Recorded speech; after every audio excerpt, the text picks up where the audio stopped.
willkommen zu meinem neuen Video über meine Bikepacking-Tour in die Bretagne. Bevor es losgeht, möchte ich euch noch kurz erklären, wie es zu dieser Tour kam. Also wieso das Ganze und warum gerade diese Strecke? Der Grund ist schnell erklärt. Wir, das sind meine Frau und unsere Töchter, wir leben im Saarland. Ein Teil meiner Familie lebt allerdings in der Bretagne. Und wie es sich gehört, fahren wir dort mehr oder weniger regelmäßig hin. Für gewöhnlich nutzen wir dafür das Auto. Vor vielen Jahren kam mir aber die Idee, wieso eigentlich nicht mal die Strecke mit dem Fahrrad fahren. Nachdem unsere Mädels auf die Welt kamen und damit verbunden das Haus umgebaut werden musste, geriet diese Idee erst einmal in Vergessenheit. Jedoch nie so ganz. Wie schon Morpheus zu Neo sagte, es ist wie ein Splitter in deinem Kopf. Zu Beginn des Jahres war es dann soweit. Die Idee kam bei der Urlaubsplanung plötzlich wieder hoch. Und da meine ungewöhnlichen Ideen für meine Frau zum Glück kein Problem darstellen, ging es auch gleich an die Planung. Wer in Geografie aufgepasst hat, der weiß, dass zwischen dem Saarland und der Bretagne noch ein wenig mehr Frankreich liegt. Um genau zu sein, 769 Kilometer bzw. 14 Departements. Die Strecke würde durch Städte wie Metz, Verdun, Charlans, Meaux, Dreux, Alençon und Domfront führen. Ach ja, in der Hälfte der Tour liegt noch ein kleines Städtchen mit so einem seltsamen Turm aus Metall. Soweit die Planung. Die Tour würde ich mit meinem Orbea Gain D40 absolvieren, einem E-Gravel-Bike. Wie hilfreich mir diese Unterstützung noch sein würde, wüsste ich zu diesem Zeitpunkt noch nicht. Das war so im Groben der Hintergrund zu diesem Vorhaben und jetzt nehme ich euch mal mit auf diese Tour.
Jetzt ist es soweit. Bikepacking-Tour in die Bretagne. Es ist morgens 8 Uhr. Jetzt nochmal schnell zum Bäcker, Frühstück holen. Fahrrad ist soweit gepackt. Und dann kann es losgehen.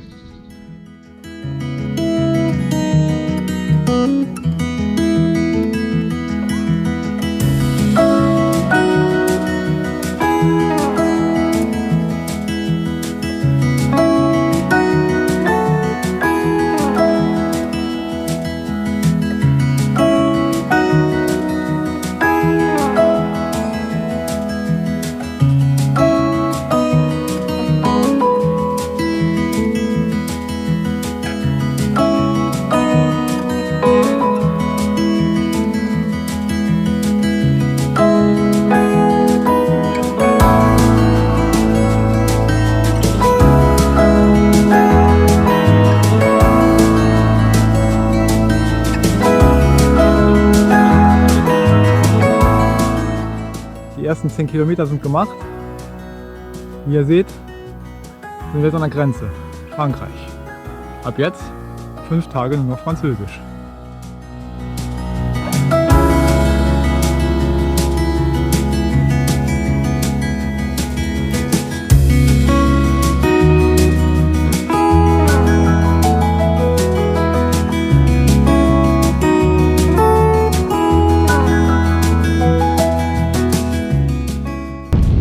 Jetzt bin ich vorbei an Bouzonville. Jetzt geht es auf so interessant. Deshalb werde ich wohl nicht filmen. Ja, und Metz erstmal gemütlich frühstücken wahrscheinlich.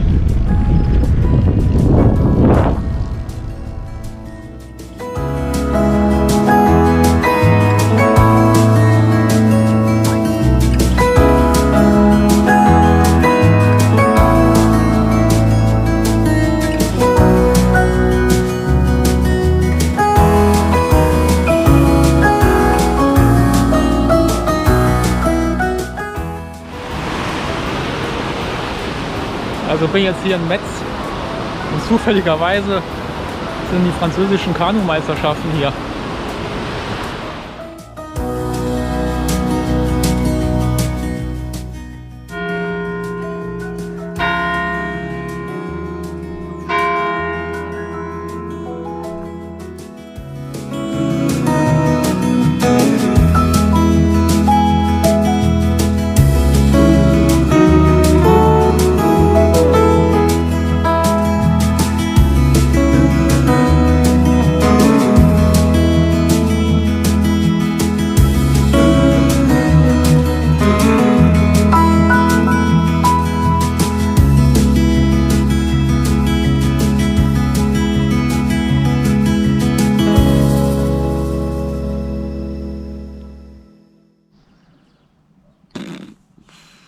Ist schon heiß. Jetzt mache ich gerade kurze Pause. Mitten im Nirgendwo. Irgendwo zwischen Metz und Verdun. Keine Ahnung.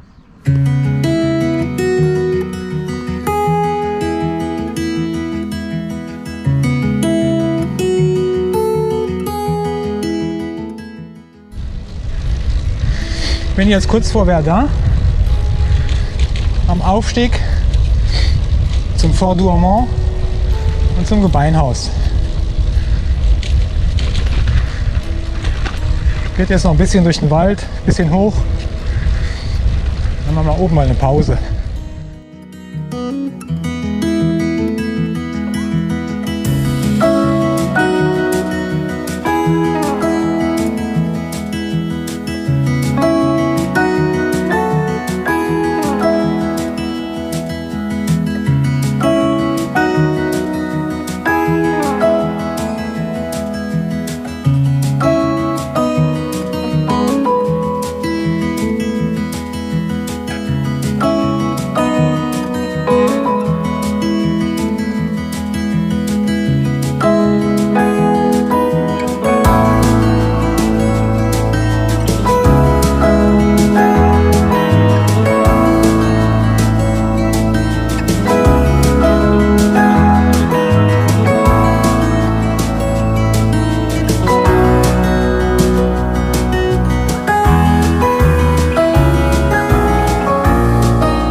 So, ich bin jetzt in Clermont en Argonne.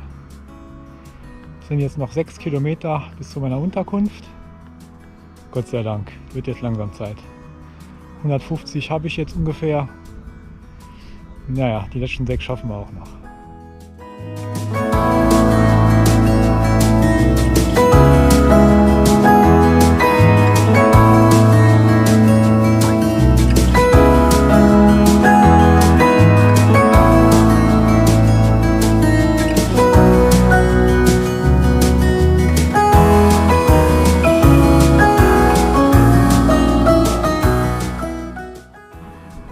Endlich, Zielgerade, Lisilet.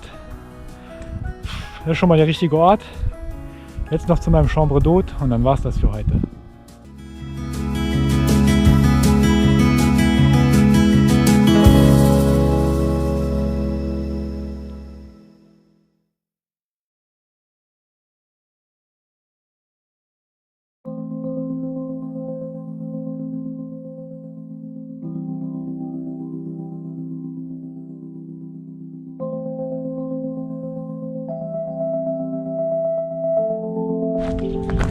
Morgen. So, das war jetzt mal schöne Erholung in Les Ilettes.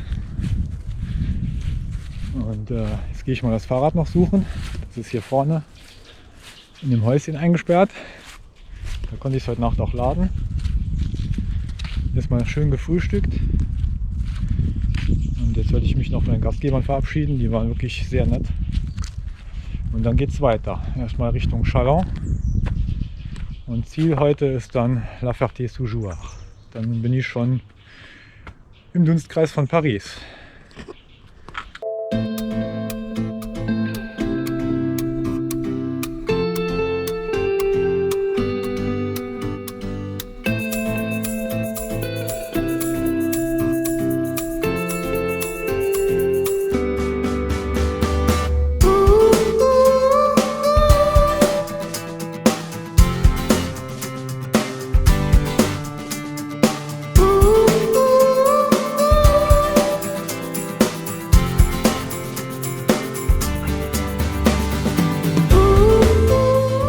Ich bin jetzt auf dem Weg nach Châlons en Champagne. Ja, jetzt kommt gerade ein LKW.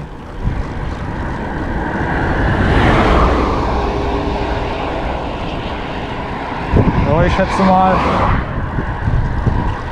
mal, das sind etwa 2 Stunden. Fangen wir mal ganz gemütlich an, die Beine ein bisschen lockern. Und dann vielleicht zweites Frühstück in Châlons.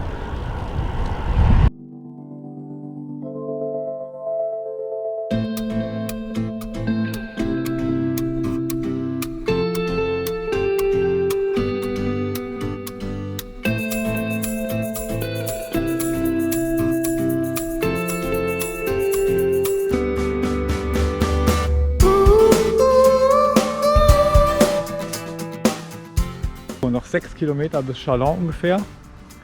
Da hinten sieht man schon am Horizont. Ich muss sagen, ich freue mich mal wirklich auf eine Stadt. Also die letzten 30 Kilometer, da war gar nichts. Nichts. Nur Feld.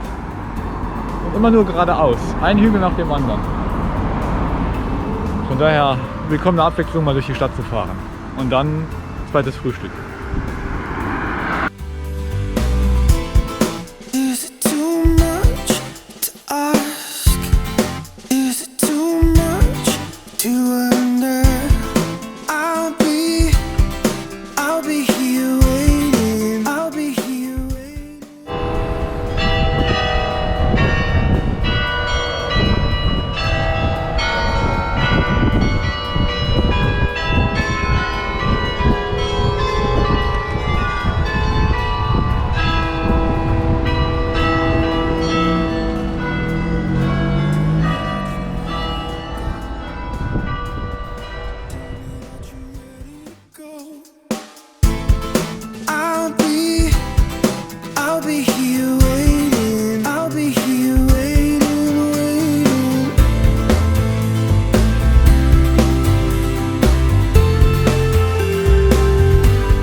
Hier ist jetzt endlich mal der Fluss, der dem Departement auch seinen Namen gibt.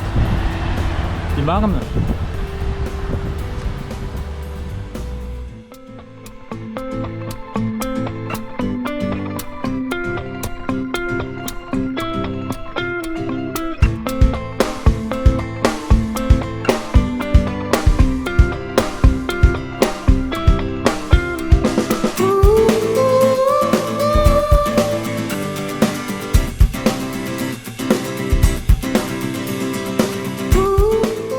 So langsam nähern wir uns auch ein bisschen Paris, nämlich Departementgrenze.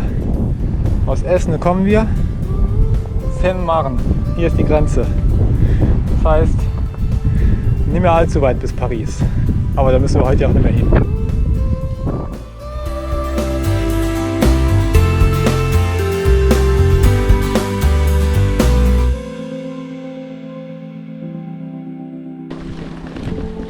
Das wollte ich eigentlich vermeiden. Bisher auch ziemlich erfolgreich. Aber es ist halt nur starke Abkürzung. Das ist ein Argument. Wie heißt es so schön? Trail ist Trail. Na dann.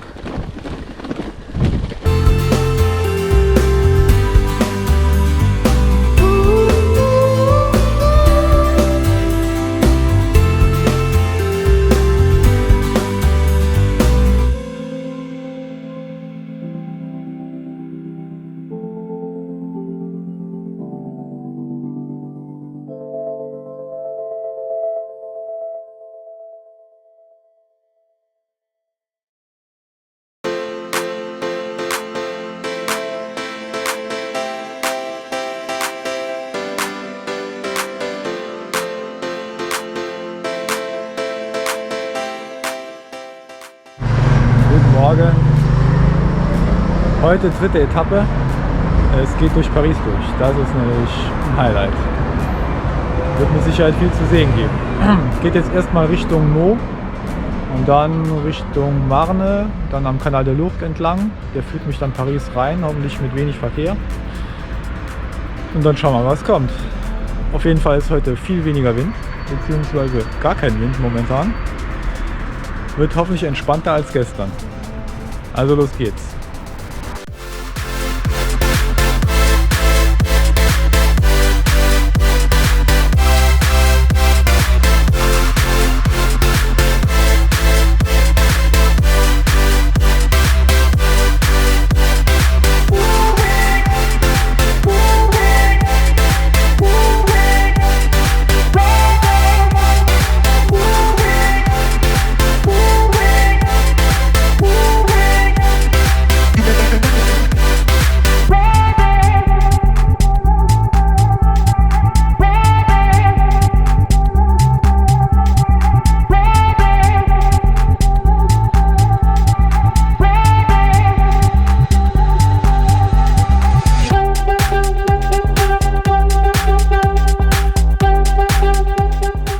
Ich bin echt froh, dass ich jetzt mal aus Meaux raus bin. Das war keine Freude. Jede Menge Verkehr, saugefährlich. Schön ist es übrigens auch nicht. Also wenn man die Idee hat, mit dem Fahrrad durch Meaux zu fahren, vergesst es. Fahrt außen rum. Jetzt bin ich hier auf der kleinen Landstraße. Dann geht es Richtung Canal de Lourdes.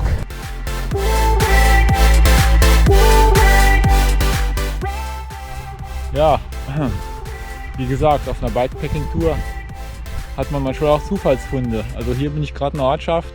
Ich denke, der Name dürfte vielen Saarländern und vor allem Leuten aus dem Kreis Saarlouis ziemlich bekannt sein.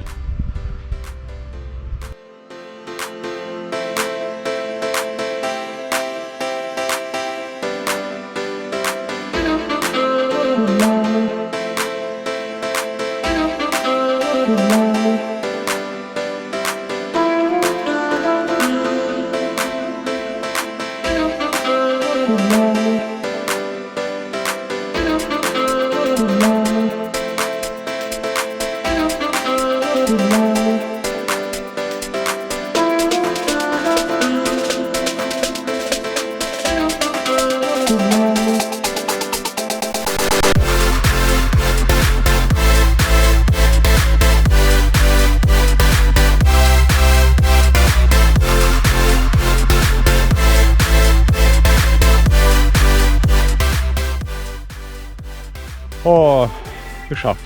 Bin jetzt auf dem Canal de Lourdes. Jetzt mal Gott sei Dank kein Verkehr die nächsten Kilometer. Und ich kann es noch nicht so richtig glauben, geht dann Paris rein. Habe jetzt auch eben gerade die ersten Bikepacker getroffen auf meiner Tour. Ein Pärchen aus Amsterdam. Die sind seit 9 Tagen unterwegs oder sind jetzt 9 Tage insgesamt unterwegs. Und hier durch Frankreich und dann zurück nach Maastricht. Ja, war mal schön, mal andere zu treffen. Das waren wie gesagt die ersten. Jetzt werde ich mal versuchen, ein bisschen Strecke zu machen. Hier ist wirklich absolut kein Wind, viele Bäume, das ist gut. Und schön flach. Dann werden wir mal ein paar Kilometer machen.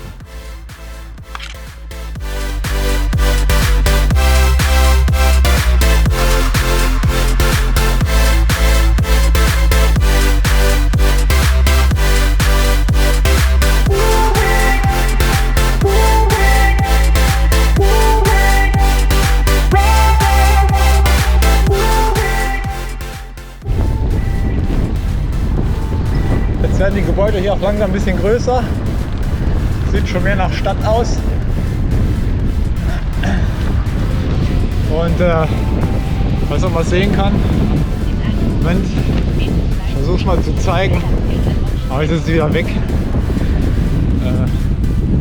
Hier nebendran laufen die Gleise, Gare du Nord, Gare de l'Est.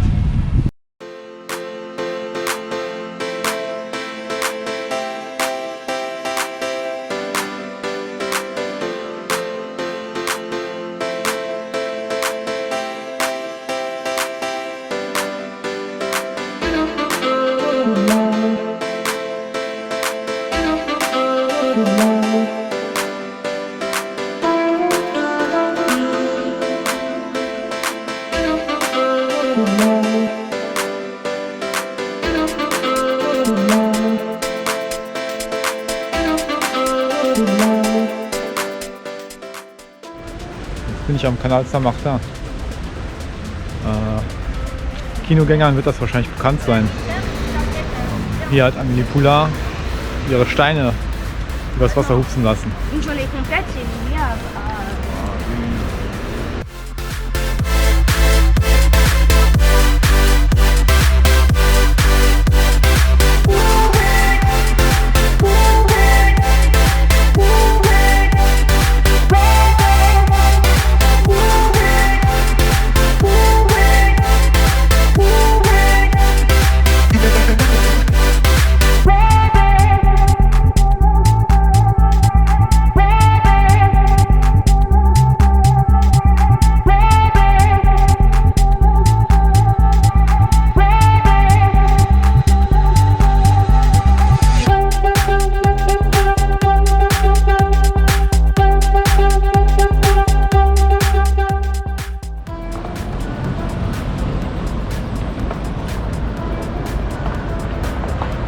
Ich bin jetzt auf dem Place de la République. Ich glaube, ich realisiere gerade erst, dass ich wirklich in Paris bin. Das ist unglaublich. Ein bisschen komisches Gefühl. Ja, jetzt geht es weiter Richtung Louvre. Also Verkehr, naja, man kennt es ja vom Auto, ne? Aber mit dem Fahrrad hat schon was von Kamikaze. Am besten einfach nur mit dem Flow mit. Irgendwie links, rechts, überall gucken. Kommt von allen Seiten Fahrradfahrer, Autos, Wahnsinn. Ich versuche es nachher mal ein bisschen das Chaos zu filmen beim Fahren. Wahnsinn.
Ist das geil. So, wer das nicht kennt, dem kann ich nicht weiterhelfen. Na? Naja, okay, ich sag's, das ist der Louvre, ne?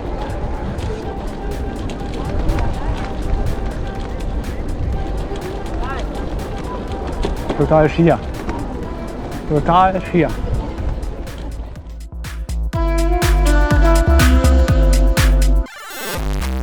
Ja, jetzt wollte ich eigentlich durch die Tuileries fahren. Da hat mich eine freundliche Sicherheitsfachkraft darauf hingewiesen, dass man hier nicht fahren darf. Also schiebe ich jetzt mal bis zum Rand und dann fahre ich da oben einfach weiter.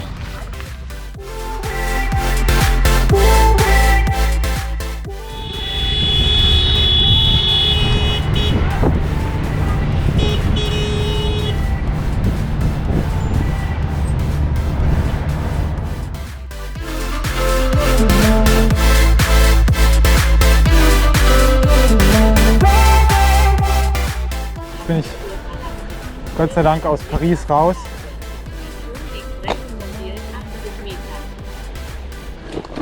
Und bin jetzt oben am Observatorium. Da ging es wirklich knackig hoch. Ich habe gemeint, die hätten eine Wand geteert. Aber es war wirklich eine Straße. Jetzt fahre ich hier noch ein bisschen raus und dann mache ich noch eine Pause. Und dann geht es Richtung Versailles. Und dann hoffentlich nach Dreux. Es sind noch 70 Kilometer, ist noch ein bisschen was.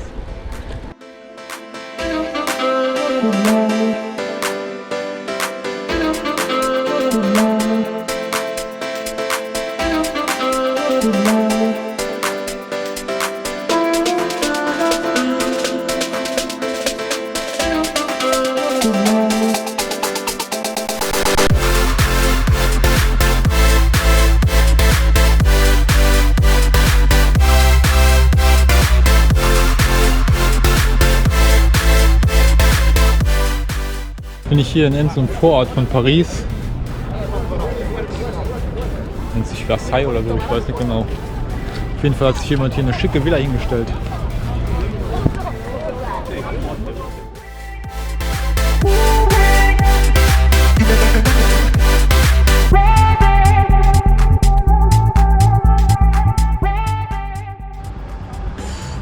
Kurz vor der Unterzuckerung. Und sind noch 45 Kilometer. 2 Stunden, wenn es gut geht. Das Gute ist, Akku hat noch 61%. Das sollte eigentlich locker reichen. Und jetzt war Gott sei Dank eine Tankstelle hier. Habe vorher nichts gefunden. Und jetzt habe ich hier Cola und Riegel. Denn der hat schon 500 Kalorien. Das dürfte ein Achtel meines Tagesbedarfs sein. Wenn meine Töchter das sehen, dann schütteln die mit dem Kopf.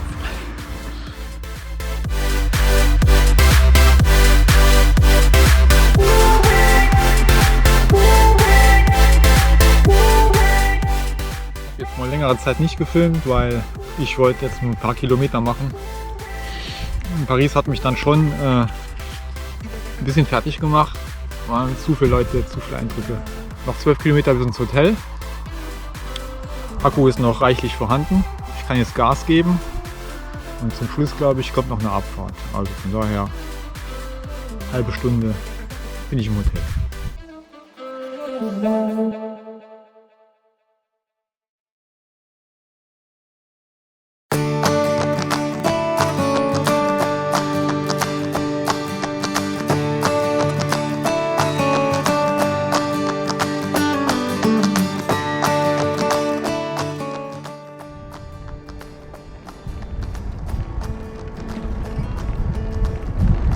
Morgen. So, bin jetzt in Dreux losgefahren. Wir wollen ein ziemlich schönes Wetter. Kaum Wind. Kaum zu glauben. Das bisschen Wind, das kommt momentan von hinten. So ist es auch mal angezeigt für heute. Jetzt geht es Richtung Bagnoles-de-l'Orne. 160 Kilometer. Also 5, 6 habe ich schon. Nächste Ortschaft ist jetzt Bresol. Da werde ich mich nochmal eindecken mit Bananen, was ich so brauche, Wasser. Ja, eine Stunde bis dahin. Also, bis dann.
erste Mal, dass ich es mal loslese auf irgendeinem Schild. Ist zwar noch ein Stück bis hin, aber das klingt schon mal ganz gut.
Jetzt bin ich auf so einer sogenannten Voie Verte.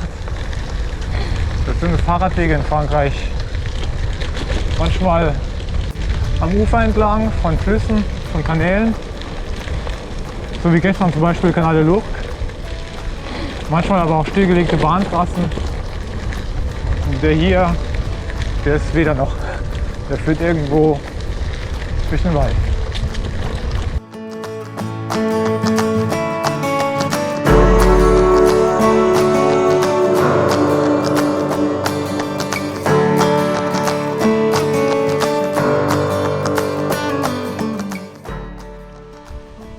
Ich bin jetzt immer noch auf der Voie Verte. Also sieht aus, als wäre es eine ehemalige Eisenbahnstrecke, aber ab und zu sieht man alte Eisenbahnschilder und die Brücken hier. Das sieht aus nach alter Eisenbahn. Ja, der ist eigentlich ganz gut, der Weg, schön flach. Schotter ist fest, kein Problem. Das Einzige, was ein bisschen langweilig ist, so sieht es die ganze Zeit aus. Da komme ich her. Da fahre ich hin. Ja, ich glaube 40 Kilometer lang ist der Weg. Also da passiert nicht viel. Außer dass ich eben noch ein paar Bikepacker aus Solingen getroffen habe. Die sind schon seit 10 Tagen unterwegs. Aber ohne Ziel, die fahren einfach so, frei Schnauze. Die waren am Sonntag in Paris, als ich losgefahren bin. Ja, die hatten das gleiche gesagt wie ich. Ne? Also unglaublich, was da los war. Ne? So, wie gesagt, jetzt noch 20 Kilometer bis Alençon. Jetzt mache ich gerade noch Pause, dann mache ich in Alençon nochmal eine Pause. Das dürfte eine Stunde sein. Und dann dürfen dann die letzten Anstiege anfangen. Insgesamt habe ich jetzt noch 65 Kilometer zu tun. Okay.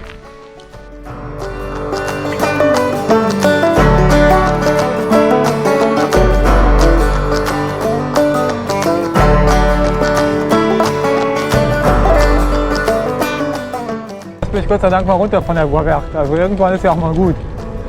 Ich bin ja schon fast eingeschlafen. Immer nur geradeaus, immer nur das Schottergeräusch. Hier rollt es auch ein bisschen schneller. So, da hinten, ich glaube man sieht es jetzt nicht wegen den Hecken, da werde ich wahrscheinlich jetzt hoch müssen. Und Gott sei Dank habe ich noch 70% Akku. Das sollte eigentlich locker reichen.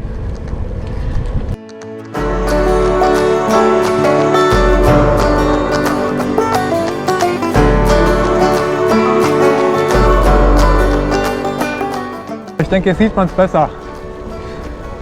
Da hinten, da muss ich hoch wahrscheinlich.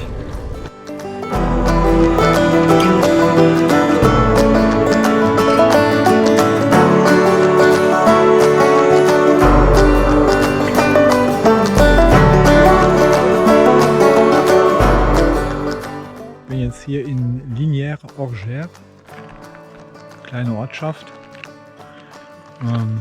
Noch 20 Kilometer bis zum Hotel. Bis nach Bagnols. Wie gesagt, geht fast nur abwärts. Ne? Geht einmal kurz rauf, hinterher 4-mal so lang wieder runter, einmal frei.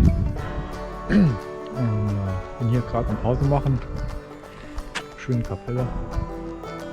Wirklich schön. Und so langsam sieht man auch hier so dass sich die Häuser ein bisschen ändern, weil hier hat man schon langsam immer mehr Granithäuser. Also geht schon Richtung Normandie, Bretagne.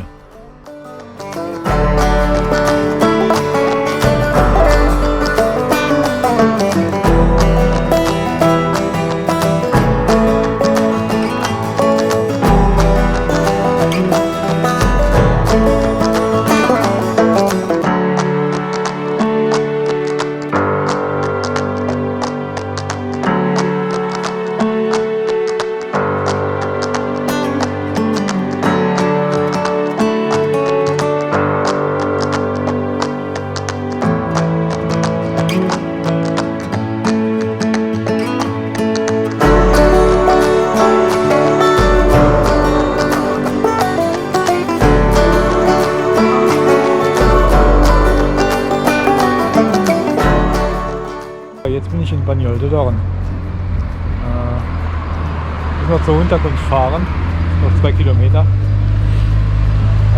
Ja, ist zwar schön, aber ich hätte es mir nicht so touristisch vorgestellt. Ich bin jetzt kilometerlang nur durch den Wald gefahren, kein Mensch, nichts. Ich komme hier raus und habe hier gerade voll den Flash.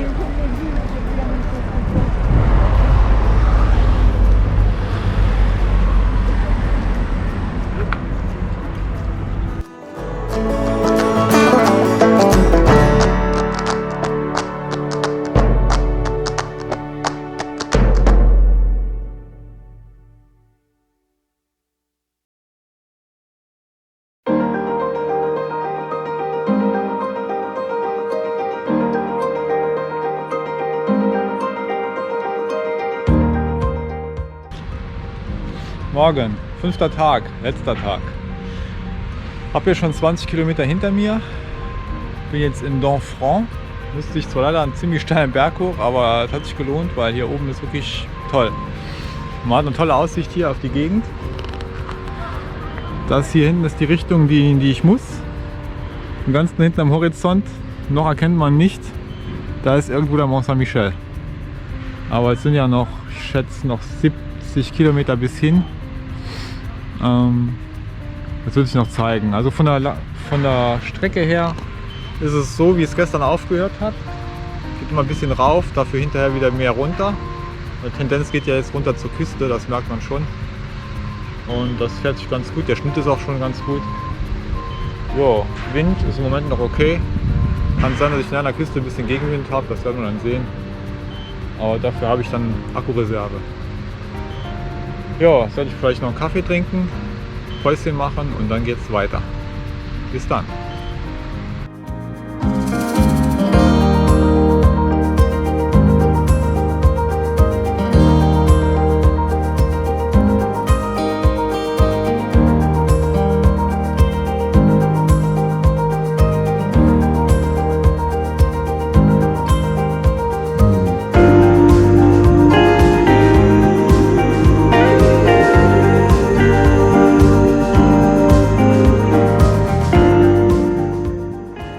Département de la Manche, vorletztes Departement. Dann kommt noch Ille-et-Vilaine, dann bin ich schon fast da.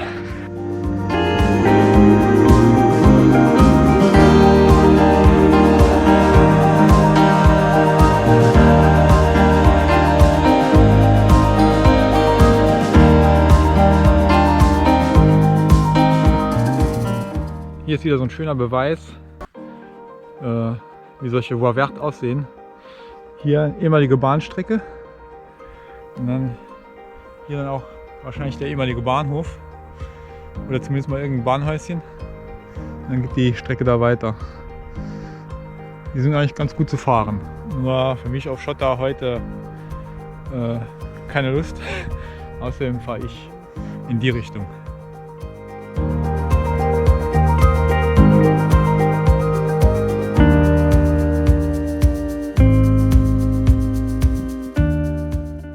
Schön zugestaubt hier. Aber ich sehe da nicht. Ich glaube, in der Staubwolke sieht mich keiner. Oh, leck.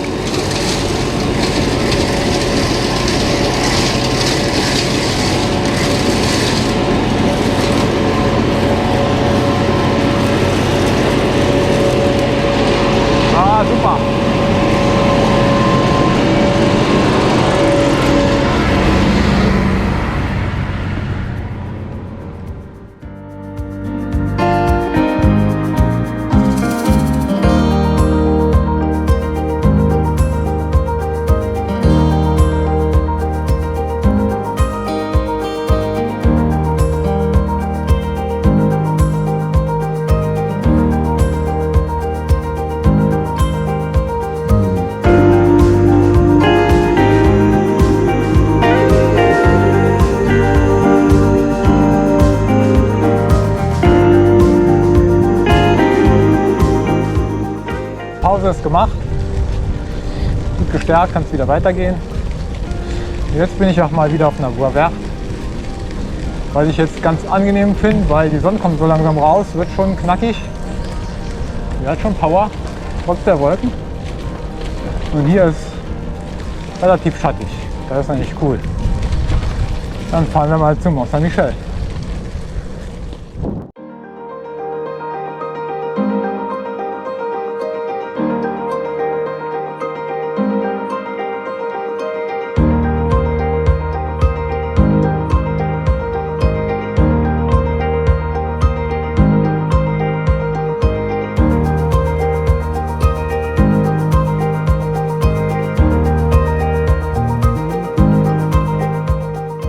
Jetzt sieht man schon was. Ich hoffe, man kennt es gut auf der GoPro. Mont Saint-Michel. Da hat ein Schild noch 7 Kilometer.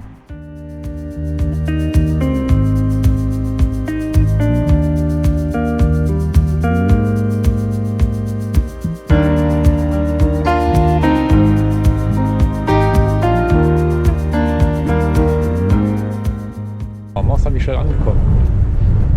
Jetzt bis vorne hinzufahren spare ich mir, war schon oft genug. Außerdem ist wie immer hier im Sommer Touristen, Wahnsinn.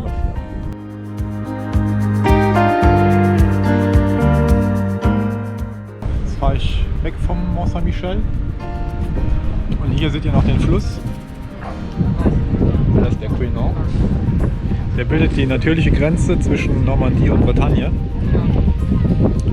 Beziehungsweise zwischen Departements Manche, wo ich jetzt herkomme, und Ille-et-Vilaine, das ist das Departement der Bretagne jetzt.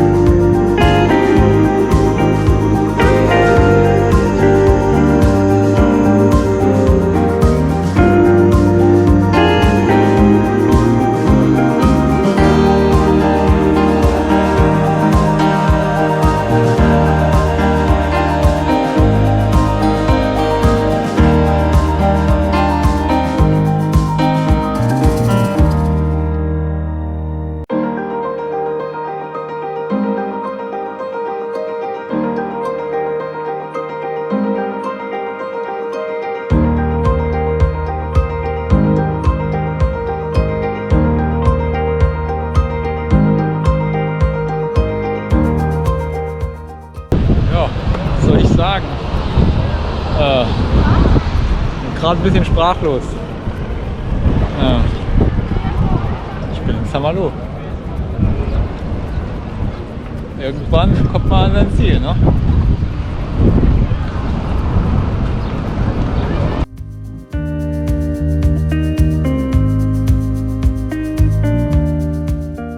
Zum Schluss habe ich mal noch ein Highlight aufgehoben. Ich fahre nicht mit dem Fahrrad rüber nach Dinard.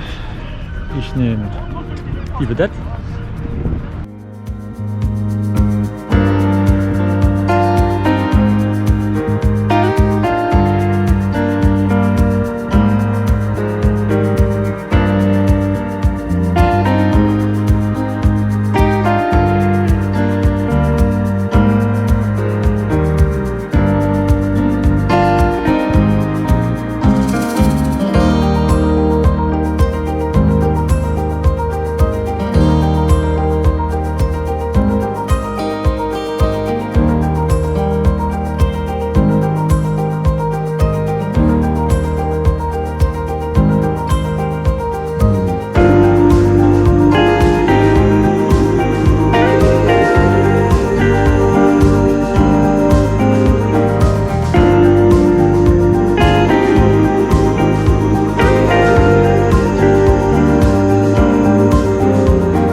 mich jetzt tapfer durch Frankreich begleitet habt, wollte ich noch mal ein Fazit zu dieser Reise loswerden. Also es war auf jeden Fall eine schöne Tour. Es war auch öfters anstrengend, was aber wahrscheinlich an den Distanzen lag. Ich denke, wenn man die Etappen kürzer einplant, ist das gut machbar. Was mich erstaunt hatte, war, dass jede Etappe so ihre Eigenheiten hatte. Es war jede anders, jede hat ihre Schwierigkeit, jede hat ihre Schönheit. Das hatte ich so nicht erwartet. Ja, ansonsten bleibt nur noch zu sagen, wer Lust hat, mal so eine Tour zu machen, der soll es auf jeden Fall tun.